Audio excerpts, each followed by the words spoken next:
Ladies and gentlemen, may I have your attention, please? The show starts in 3, 2, 1, go.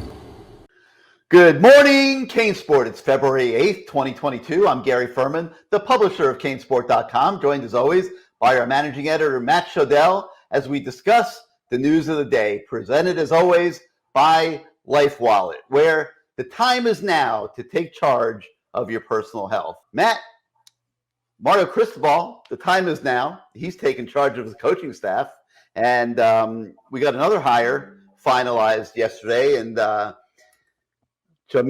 Adai from Georgia.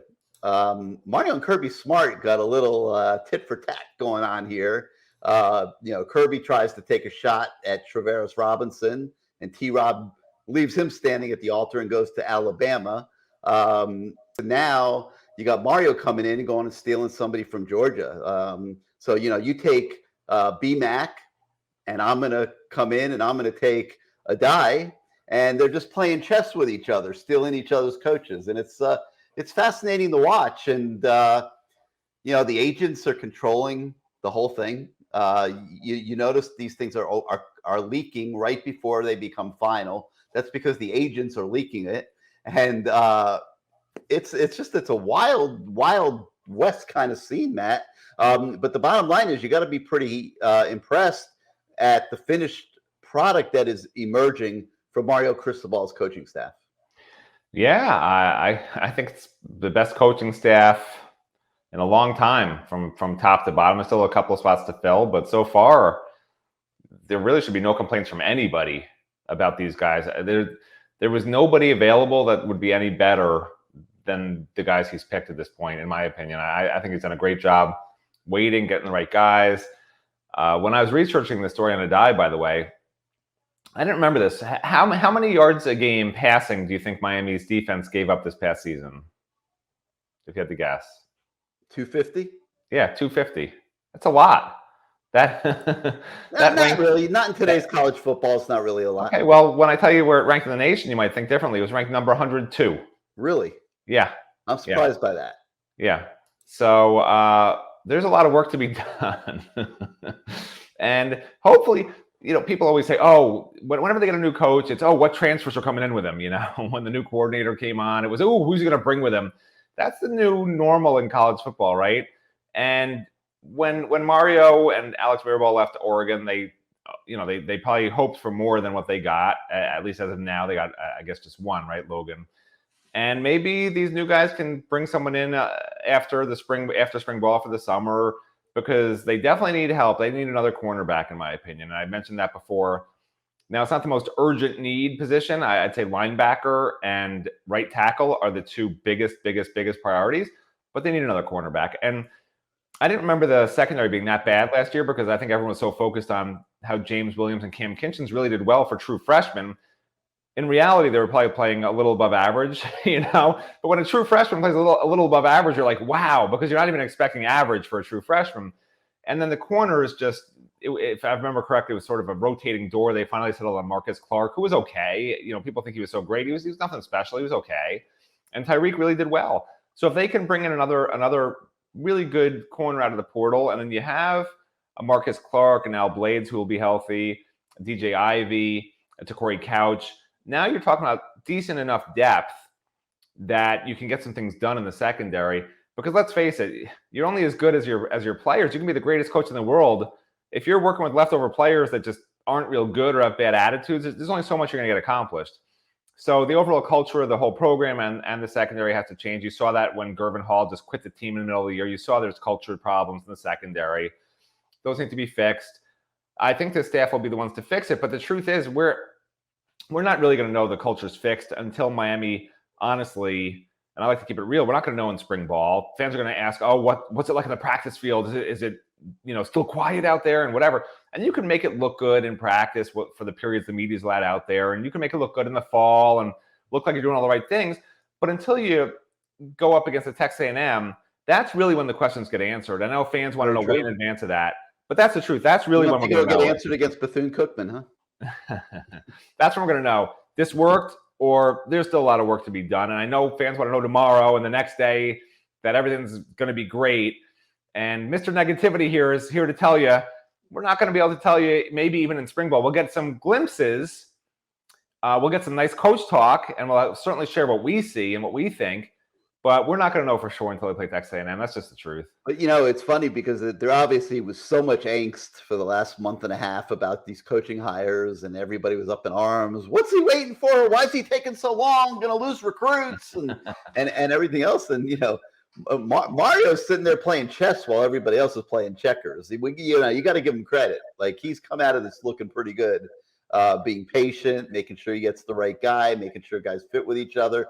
The question I have now is, so who got the better of the coaches, BMAC or Adai? Like, you did a flop there, Matt. You kind of swapped them, the wide receiver coach for a DB coach. Who do you think got the better coach? I'm not getting involved in that argument. I think they're both great coaches. I really give them win the Miami because they also stole one of their strength coaches. Well, the reason why I think it would have been a bigger deal to keep McClendon than to get Adai is really because he was already bonding with those 2023 receivers. And to me, that's more important right now than the DB. Yeah, there's some great DBs out there, but they're going to be a little tougher to get. And they're not as much local as the wide receivers in the 2023 class. These receivers, the 2023 receivers, I know for a fact loved McClendon. They did. One of them committed to McClendon after knowing him for a couple of weeks. So, but he said this week he also knows Coach Gaddis, and he was okay with that. Like, he's not going to run off and decommit. He was saying. So, I mean, listen, there's a lot of receivers in recruiting this year. Miami's not going to get that's the key. That's the key position this year in recruiting is receivers. That's really where you got to get 3 of them. Yeah, that's where the huge amount of talent is. And McClendon was already making big strides there. That's the only reason I'd say, hey, I really think they needed to keep him. And Adai's going to be fine. He's going to be just as good as McClendon as a recruiter. I think he'll be an excellent coach, just as McClendon is an excellent coach on the other side of the ball. So the only difference I see right now is that McClendon already had that rapport with a key core group of receivers that they need to get in this next class.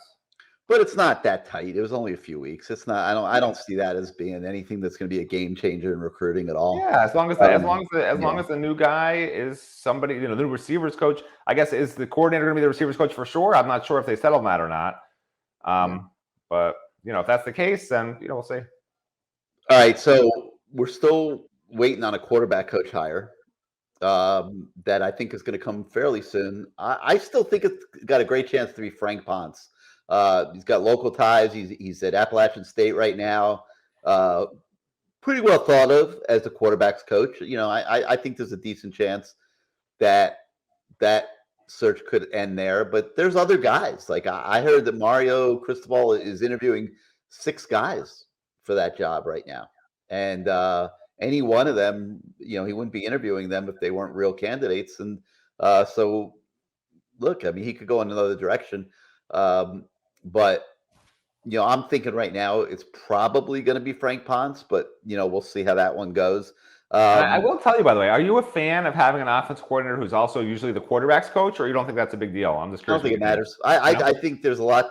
I think it's fine to have a quarterback's coach who works with the offensive coordinator. I don't see any problem with that at all. Who's 100% devoted to the quarterbacks and it frees up the offense coordinator maybe to game plan a little bit more or whatever. But then again, if Gaddis takes the receivers, he'll still have position coach responsibilities too. So we'll see how it plays out. But I don't have any problem. The reason I ask you is because I think it's super important that whoever the new quarterbacks coach is be on 100% knowledgeable and on the same page as the coordinator, because otherwise you got 3 heads sort of in the same room, so to speak, and one's the quarterback. And if you don't have these 2 other guys telling you exactly the same thing consistently on a daily basis, that's where I think there can be a disconnect. So not that that'll happen, but that's the only reason I like having a quarterback's coach also be the coordinator. I just feel like it's just one voice the whole time. And the quarterback obviously has to know the offense the same way the coordinator sees the field, the quarterback has to, not the way the quarterback's coach sees it. So to me, the quarterback's coach, as long as he's just doing technique and like not talking about game planning or anything like that with the quarterback, I'm fine with that. But if they start saying on this play, you got to do this, and this play, you got to do that. When you see this, you do that. The quarterback's coach is doing that and the coordinator's doing that, there can be some problems. So, we'll see who it is, but I'm sure it'll work out fine because I'm so positive. It always works out fine, Gary. Always works out. And the other thing I'm going to throw out there that we're also waiting on is the way this staff is coming together. It looks to me like Mario Cristobal might be able to have a special teams coach. Somebody, that's going to be somebody devoted to special teams. You know who it is, right? Who do you think?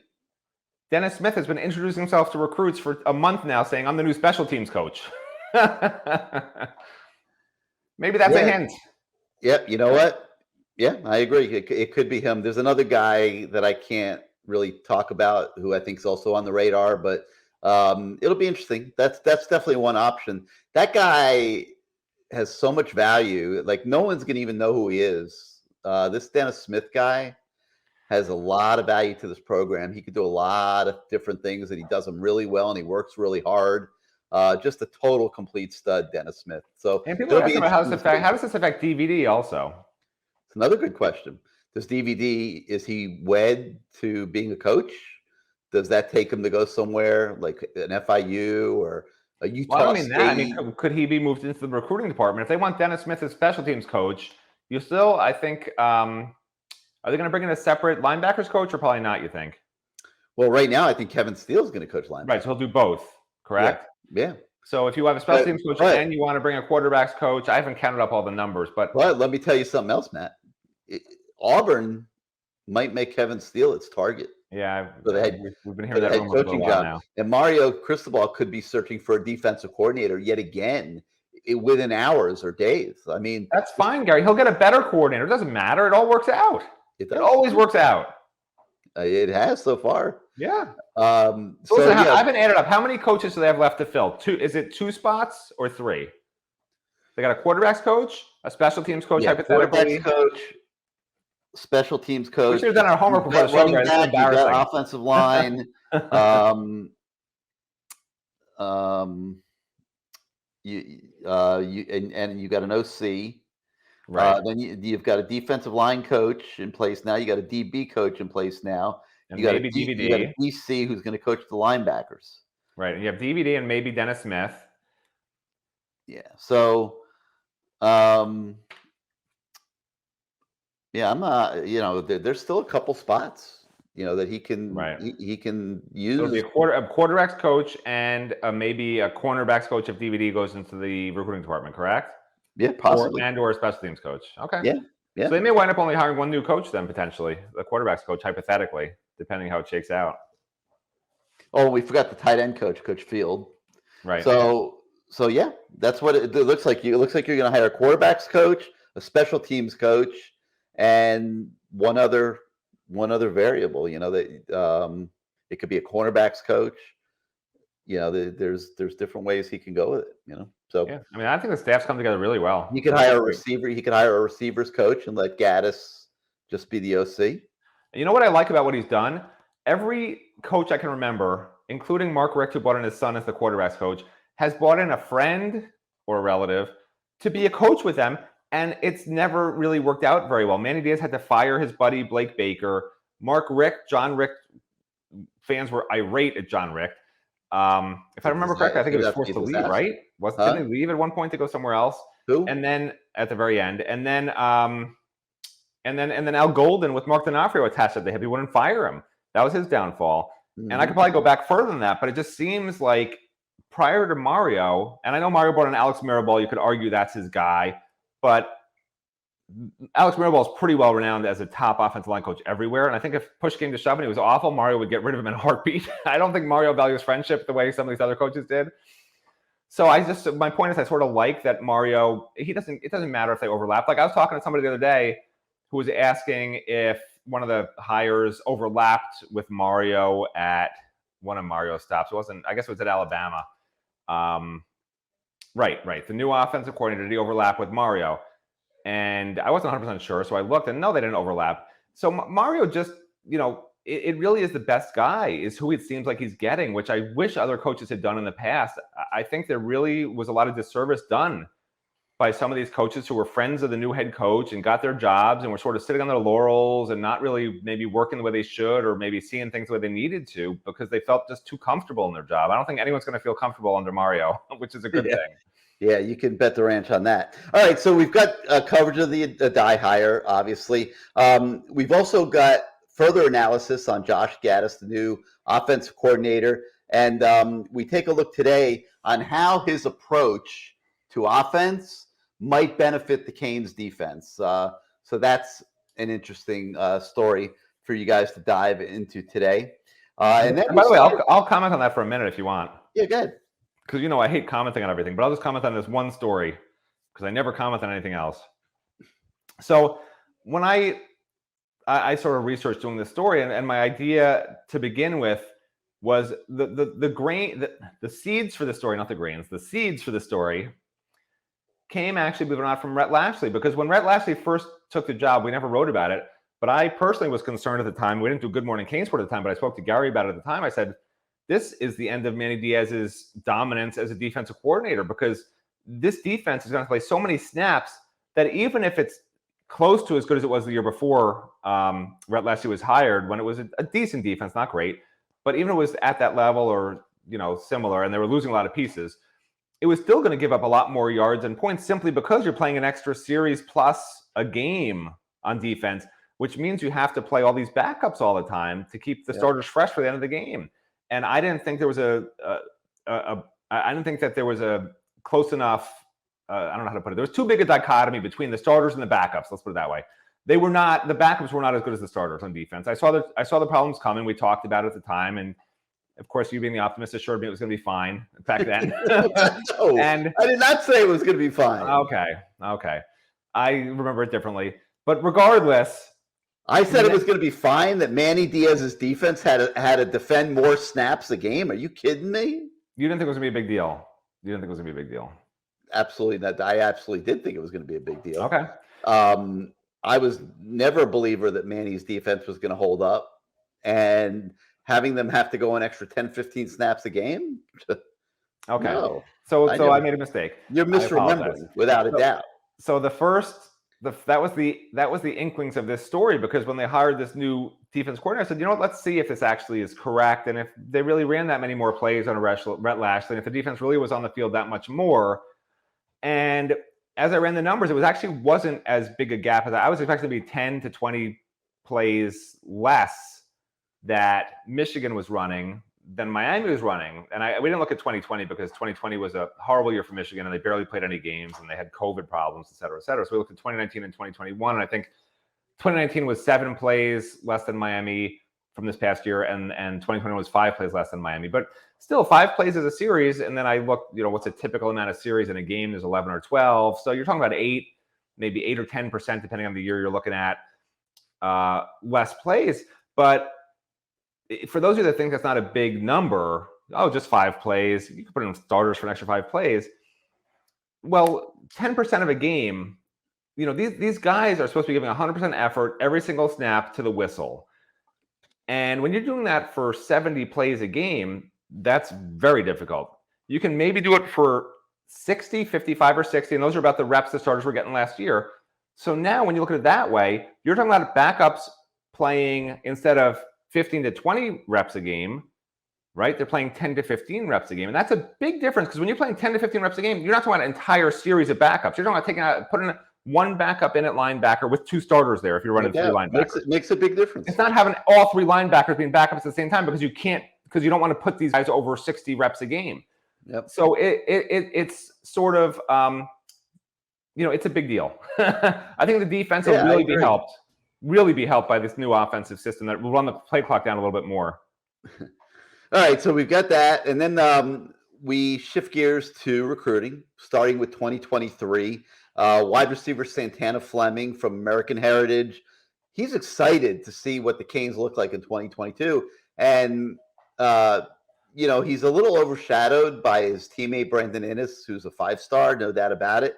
But Santana Fleming's a pretty good player, and I don't know if at the end of the day there's going to be a spot for him at Miami if things go well with Hakeem Williams and some of these other guys. But Santana Fleming's going to be a good player for somebody, and we got to keep an eye on him, because if one or two of these real big time guys fall to somebody else, which they're all going to come in and try to recruit him, Santana Fleming could end up getting that spot at Miami. So we have an update today on Santana Fleming. Certainly a recruit of interest moving forward. Yeah, well, let me tell you something with Santana Fleming. You take American Heritage kids. I don't care if you get 5 other receivers. You do not stop recruiting Santana Fleming. You got to make American Heritage your home away from home. Period. Whether you think the guy is going to be a starter or a backup in 3 years. And by the way, Santana Fleming, I honestly think this will come down. I know he'll be a national recruit, but I really think this is going to be one of those Miami FSU deals at the end of the day. He likes FSU Probably a lot also. And to that point, my mystery location where I was over the weekend, somebody thought it was Wisconsin. It was not. I was in Tallahassee. I had heard they were having a Lacoste sale at the Tallahassee Mall. I went up to Tallahassee with my wife. I looked for the Lacoste. There was no Lacoste. No, I'm just kidding. I did go up there. My son's doing an internship up there. My other son is doing an internship in Tallahassee for the semester. And I went up to the Capitol. He's working at the Capitol. So I saw all that stuff. And I will tell you a funny story. So I went to Doak Campbell Stadium because why wouldn't you, right? You're in Tallahassee. And I asked some FSU fan if he could take a picture of my wife and myself. He said, sure. So at the last second, I was about to take a picture. I threw up the U for him to get the picture of me with the U and the Doak Campbell in the background. I'm not going to tell you what my wife did in the picture. It wasn't a U. It wasn't a Gator chomp. It wasn't a FSU tomahawk, but it was something else. And then why can't you tell us what you did? Yeah, I don't want to listen. I don't want fans to be upset with my wife. I mean, did she like pull her pants down and moon the? You have the picture. Listen, I sent you the picture. Like, what did she do? That put the picture up. Put the picture up if you really want to know. Put the picture up. I'm not saying it. I sent you the picture. Where the hell did you give it? Did you text it to me? Don't put it up. In the meantime, I decided I was going to go into Doak Campbell Stadium. I figured I'd rip up some of the turf on the field and bring it home with me as a trophy. And I was going to hang it right in the back where that painting is. I was going to hang some Doak Campbell turf for everybody, right? So I go in, they have it open. It's actually the main entrance is actually where they have their merchandise store. So anyone can walk in there. So walk in there and they have a guard who is just a college student sitting behind a desk. She's not actually a guard. And I said, can parents go on the field? Even though I'm not a parent of a student, I figured I'd pretend. Why not? FSU people, Miami fans tell me FSU people aren't too bright. So I figured I'd just say I'm a parent and kind of get on the field. And she says, oh, we used to do that, but we're not doing it anymore. I said, oh, okay. I said, well, tell me, where's the shortest fence that I can hop to get on the field? And she actually thought about it. And I said, I'm just kidding. And she said, oh, I was actually thinking about it to give you an answer. She actually said that to me. And then I said, all right, whatever, it is what it is. And then, so my wife and I, you have to go past the guard / college student to get into the store. So we went in the store and then we snuck out while she wasn't looking. And we went and ran to the elevator banks and we just started hitting buttons to go upstairs to see if we could get into one of the suites and figure out a way to get down on the field and grab some of the turf to hang up right where my favorite painting is. And the only buttons that would allow us to push were 4 and 5 or 5 and 6, whatever. It was those 2 upper floors. So the first door, the door opens and there's just like some administrator staring at us from a desk right across from the elevator. So we said, oh, and we just hit 6. Door closed. We go up to 6. And I guess on this top level, they have some sort of restaurant or club or something for VIPs. I don't know. And the door opens and the guy says, we're closed. You can't come in. And we said, oh, we just are here for our son and we've never seen the field before. Sir, can we please just take a picture with the field? And he looked at us. And what do you think he said, Gary? Sure. Yeah, he said, sure. Miami fans are right. These FSU people are very gullible and not the brightest. So we waltz past the guy and then we go out onto this promenade. And I could have run down to the field and started grabbing turf if I really wanted to, but I felt kind of bad. So we just, took a couple of pictures making fun of the FSU field. Oh, there we go. That's not the one I was talking about where he held up the U though, but that's one of them. That's the one where we snuck past the. Yeah, there you go. That's the one I was talking about. Oh, she put up a W. My other son goes to Wisconsin, so she didn't want him to feel bad that we were in Tallahassee visiting my older son. So she wanted to make sure he felt represented. She is a Miami Hurricanes fan, believe it or not. But she also likes Syracuse basketball. And she also now likes Wisconsin because our younger son's there. So, all right. So we got to get back to the news of the day. But that was the news of the day. That was the most while we're off important the news. news, while we're off the news of people, the day, what Miami fans say about FSU people is actually apparently correct. They're very nice and gullible and somewhat naive, and you can do whatever you want when you go there. All right. Well, while we're off the news of the day for a moment, let's take the time now to hear from our friends at Life Wallet. And we got a treat today. We got commercial number 2. We're waiting for some final cuts and things like that. They've been doing a lot of filming over at Life Wallet. But I figure by now everyone's tired of the Gilbert Frierson commercial. So we're going to give you a sneak peek at commercial number 2, which is in final production, we believe. Hey Morgan, what are you gonna do? I have to go to practice. Me too. Well, don't forget your Life Wallet. Oh my gosh, I always forget my Life Wallet. You forget everything. I can't go anywhere without my Life Wallet. Life Wallet. Saving time, saving lives. It's awesome. Tyler Van Dyke might have an acting future, Matt. And I don't think anybody's turning down Morgan. Morgan Payne, she's a golfer at UM, and she also has an NIL deal with Life Wallet. And they're dating. I mean, at the expense of sounding like TMZ or one of the gossip shows, Entertainment Tonight or whatever. Now that they're commercial stars, they are dating. But I mean, what an adorable commercial! I mean, what a cool little commercial they filmed there. It's a little short, but short and sweet. But Peyton Manning better watch out. Looks like Tyler Van Dyke's coming for your SNL gig, Peyton. Yep. All right. So back to business here. So we talked about Santana Fleming, the story on the website about him today. There's also a story about Cormani Mclean, who obviously game is on in his recruitment. He's a 5-star defensive back. This kid is lean. He covers great. Just an absolute, and he's a big time. He seems to have big time character as well, and is going to be recruited by everybody. I mean, this is going to be a battle. So we have a story about how Miami still has work to do with him. Obviously, they're just hiring their DB coach. So long way to go with Cormani Mclean, but we've got an update on him today. You never ask me for my opinion. You don't want to weigh in on anything. You just want to go on and say, that's it. Good night, everybody. Good morning, everybody. Whatever the heck you say. We're 27 minutes into this thing.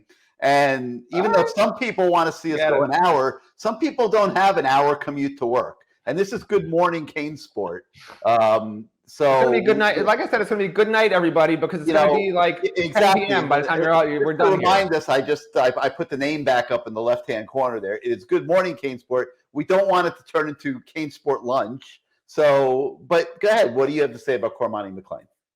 All I was gonna say was, I think fans who are actually members of CaneSport, not watching this for free on our own dime, so to speak, when you read this story, you might be upset because you expect on a Miami Hurricane site to only read about people who are saying great things about the Miami Hurricanes and how wonderful everything is with the Miami Hurricanes.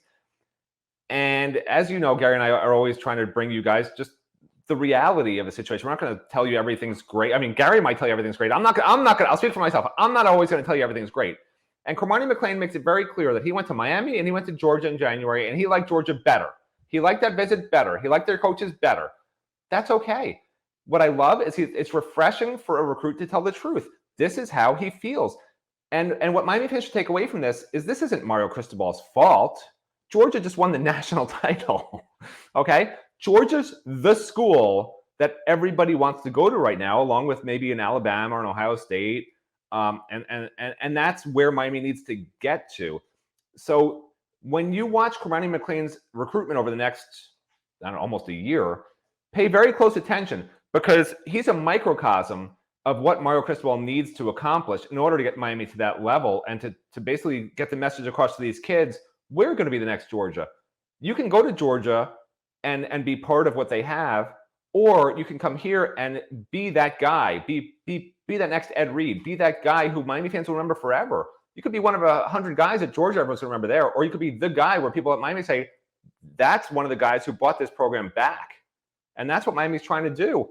So if that message can resonate with guys like this over the next 6 to 10 months, this next class will be insanely good, and it'll be basically the ground level. What does he who can't be named say? Say the foundation building the foundation. Would be a real foundation, not one of those, fake foundations. This would be the real foundation for winning a national championship within 2 to 4 years. 2 years being optimistic because they do have some really great young talent from that class that James Williams was in. And 4 years being, well, that's basically the guys Mario's going to bring in next year, and this current class and these guys will be juniors and seniors. And they're not done yet. So that's going to be the key. 2 to 4 years from now, that's when this program should be quote unquote back. And I don't like saying Miami will ever be back because I just think it's become so absurdly redundant. Little overused, right? Yeah, it's like every time they win a game against a ranked team, we're back or they're back, or people have made it a joke now. People make it a joke that the U is back. So-and-so got hired by Miami. The U is back. So-and-so got arrested. That was a former Hurricane. The U is back. I mean, are you kidding me? Like, I almost never want to hear that phrase again because I want this to be almost a new beginning. I know everyone likes to live in the past and all that, and I do too. I didn't have gray hair back then either. But, like, this has to be a new beginning. This has to be a new vision. This has to be a new message, a brand new thing where nobody's saying the U is back. It's just going to be the U. This is what the U always should be and always will be. When you were at Bill Campbell Stadium, you were out there saying, the U's back, everybody! and they looked at you and said, yeah, FSU, buddy. Yeah. But anyway, all right. I'm not interrupting you, right? You were done, right? I was definitely done. Now that I saw the picture again, I'm definitely done. Right. I'm ready to go work out now, Gary. We can end this. I'll get my breakfast, get my workout in. Hey, Morgan, what are you going to do? I have to go to practice. Me too. Well, don't forget your life wallet. Oh my gosh, I always forget my life wallet. You forget everything. I can't go anywhere without my life wallet. Life Wallet, saving time. So anyway, all right. You keep forgetting they can't hear you while the ad's playing. You have to unmute yourself while I the didn't ad's say a playing. word. I didn't say a word. I saw you talking during the I ad. was just shaking my head. I was like mimicking their emotions. I love that commercial. All right. It's not just football right now, folks. The Miami basketball team, which started out so great, has been leading the ACC for most of the season. They've been struggling Matt Shodell style the last week or so. Wow. Big time struggle. Okay. They're trying to get their act back together. They play Georgia Tech at home tomorrow night. We've got a couple different stories for you for those that like hoops. If you don't like hoops, don't bitch and moan that we're covering hoops. Just don't read the stories on the website this morning. But you might want to like hoops. It's been kind of an interesting season, and you might enjoy these stories. So I would say read them, but just don't rip us if you don't like basketball. All right. So the first talks about the big test against Georgia Tech, kind of previews that game tomorrow night. And then the other one kind of analyzes what's going wrong with this team, why they've been struggling lately, what they need to do to get their act back together. And there still is plenty of opportunity here to get their act back together. They probably got to win another few more games in the ACC to seal their fate as a tournament team. And they're really starting to play for seeding more than likely. So it's never a good sign. It's never a good sign when your coach tells you as a player, hey, I spoke to a sports psychologist and he says I should ask you guys, should you practice harder? Should you be practicing less? Like, what do we need to do? What do we need to do to make you guys play better? Like, that's basically what Jim Larnaga told us on the ACC call yesterday. I don't understand why he told us that. I think they hit a little bit of a wall. I mean, but like, you don't tell the media that you're asking your players what they think they should do. Like, it sounds like you don't have a really real plan. The shots aren't going down. That's a bad thing. Yeah, I mean, Wong and Magusti have not had their way the last couple games. It's been a struggle. Charlie Moore has struggled at times, and it's just everything's coming difficult. And they're still in the game. Like, it's not like they're getting blown out or whatever. They're still a very good team. It's just that it just isn't coming together right now the way it was earlier in the season. Did you watch? By the way, did you watch the Duke Virginia game last night? Because that's a microcosm of the whole conference. Yep, I know. And Virginia knocked off Duke, and Virginia played great against Miami. They're playing as well as anybody right now. Yep. Obviously, one of the best coaches in the country, and he can dial up game plans. And Virginia has surged into the mix in the ACC by beating the top two teams, Miami and Duke. So this game against Georgia Tech is absolutely massive. And before we go here, I'm gonna very quickly pull up the ACC standings just so we can tell you where things stand. All right, so Duke. Well, Georgia Tech's, but just so you know, Georgia Tech's actually a little better than their record. I mean, they beat They are. FSU. They've been playing pretty well the last few games. Like they're But the not a Canes should win the pushover. game. What'd you say? Miami should win the game. Oh, Miami should win, but Georgia Tech's not a pushover. I'm just saying it's not going to be. Just because their record's awful, don't expect a 20-point win from Miami. This should be a 5 or 10-point win. I mean, that's what it should be. All right, so Duke and Notre Dame are now 9-3. Miami, if they win, will be 9-4, a game back, and Wake Forest is also a game back. Miami still plays Wake Forest, so this is still a battle up at the top of the conference. Virginia's sitting there at 9-5 now. Probably a 6-team race for the regular season title in the ACC, but these 2 losses have really polluted things for Miami. And it makes you think back to that game at Florida State earlier in the year, Matt, when they really won the game and it got stolen from them on the foul call at the end. And that loss is coming up big right now, because if that had been a win, they're still tied for first place, even with these last 2 losses. I don't play that game for a team that's winning its games by a point also. So, Okay, but that was a stolen game by the ref. I'm sorry. Stolen game. I agree. But you know what? The Charlie Moore shot that won that game was a prayer also. You could say that was as but at least the refs as the FSU loss. The refs decided that other game. That's all I'm going to say. All right, it's time to go. We've had enough fun today. Everybody enjoy your day. Big time. We'll see if there's another coaching hire today or not. I know some of you are a little anxious about the way these coaching hires, the news is breaking from the agents and stuff like that. We apologize for that, but we can't report that a coach is hired until he's hired, because things can happen. That coach probably hasn't gone back. You notice they're saying they're targeting them. They haven't gone to their current coach and resigned yet and seen if that current coach is going to try to keep them. The deals are still being finalized when those tweets are coming out. And look at Kevin Steele. They had his name on the door at Maryland. I'm sure somebody was tweeting out that Kevin Steele was going to be their new defensive coordinator, and he hadn't even walked in the building yet. And then before you know it, he's at Miami. So these are very, very, very complicated situations, very fluid. You all probably also noticed that a lot of people have reported a lot of names that never even came into the picture. So we try not to do that. We try to keep it accurate. We would rather give you the real deal 5 minutes after the agents leak it than put out a false story. That's just our philosophy at CaneSport. So hang in there. A couple more hires to go. I do think Frank Ponce has a decent chance to be the quarterback's coach. I'll throw that out there at you. And the special teams coach, Dennis Smith, without question, already in the building, could definitely end up being the special teams coach. And there's another guy that could also get into the picture. And right now I can't put that name out because it would really screw up the whole thing. So that's where it stands for right now. For Matt Shodell, I'm Gary Ferman. We thank you so much for joining us today for Good Morning CaneSport. We'll see you tomorrow, everybody.